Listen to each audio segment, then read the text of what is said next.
So now we are going to see graphical presentation of data. Now one of the important functions of statistics is to present the complex and unorganized raw data. Okay, data which is unorganized, it is called as raw data, in such a manner that it would be easily understandable. So one of the best ways for achieving this objective is to present the data in a pictorial or graphical form. Now we are going to see some of the advantages and limitations of drawing such diagrams or graphs. So first of all, we will talk about the advantages. Now these diagrams or graphs, as such, they have a greater attractive and effective impression. So in general people avoid figures, but they are always impressed by diagrams. So therefore their effect on the mind as such is more stable. Then these diagrams leave a good visual impact. They have got the merit of representing any idea quickly, and this impression created by the diagram or graph is likely to as such have a longer lasting impression on the mind than the effect which is created by the tables or figures. These diagrams, they also help in comparison. So with the help of the diagrams, we can have a comparison of groups and a series of figures as such. This activity of comparison, it can be done quite easily.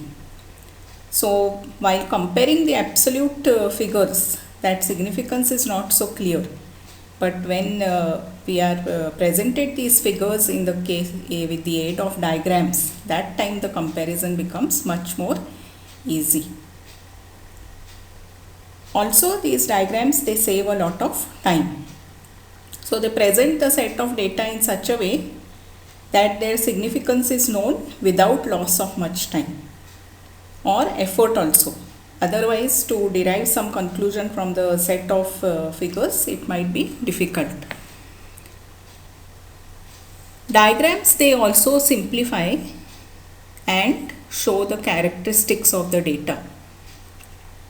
So the large data, they can be easily represented by diagrams. So without straining one's mind, the basic features of the data can be understood and some inferences can be drawn in a short time. Now in spite of all these advantages, there are some limitations as well. Okay, so few of these limitations. We are seeing these limitations as a tool for statistical analysis. So in that sense, we are talking about limitations. They provide only an approximate picture of the data. So maybe the true picture may not be forthcoming from the diagram or the graph. Statistically, they cannot be used as an alternative to tabulation of data. So they have to be used together. That means you have to tabulate the data also and then have the corresponding diagram or graph. Mostly they can be used only for comparative study. So these are some of the limitations of diagrams or graphs. Now we are going to see some general rules for drawing the diagrams or graphs. So firstly, there should be a title. So this title may be given either at the top of the diagram or below it. The title must convey the main theme which the diagram intends to as such represent. Then we have the size and proportion of each component of the diagram. It should be such that all the relevant characteristics of the data are properly displayed and they can be easily understood. Next, we are going to talk about the proportion of length and breadth. So, an appropriate proportion between length and breadth should be maintained. Although there are no fixed rules about this, but one rule has been suggested by Lutz in his book, which is called Graphic Presentation. In this, he says that the ratio of root 2 is to 1, or 1.414 on the long side and 1 on the short side. This can be used to determine a proper proportion of length and breadth. Then next, using a proper scale. See, the scale should specify the size of the unit and the nature of data that it represents. For example, millions of tons, or in thousands of rupees, and so on. The scale which you will adopt should be indicated on both the vertical and horizontal axis. Okay, this is the usual practice.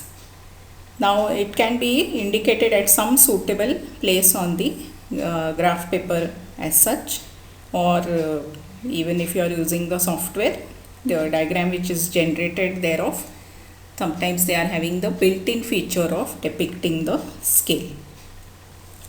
Now the footnotes and the source note.